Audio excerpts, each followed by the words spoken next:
রাজশাহী জেলার লেখিকা সৈয়দা রাজিয়া সুলতানা সিম্মা আপুর একটি কবিতা বিশ্বাস করি আবৃত্তি করছি আমি ফরিদুল ইসলাম ফারুক খান ময়মনসিংহ। তোমাকে বিশাল একটা আকাশ দিলাম, তুমি বিশালতা সম্পর্কে জানতে পারো নাই বলে ফিরিয়ে দিলে।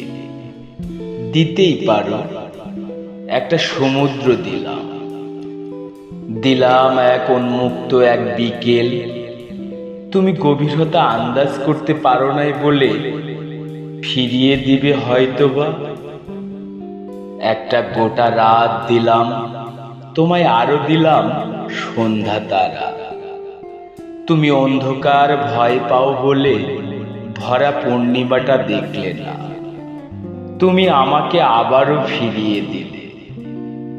তোমায় আমি আস্ত দিন দিলাম, দিলাম এক গোধূলির সূর্যাস্ত, রক্তিম আবা দেখে তুমি অন্তিম ভেবেই মুখ ফিরিয়ে নিলে।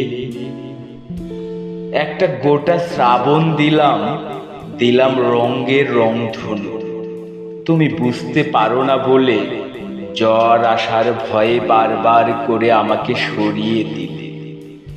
তোমাকে বিশ্বাস করে সবই দিলাম, তুমি গ্রহণ করতে পারলে না।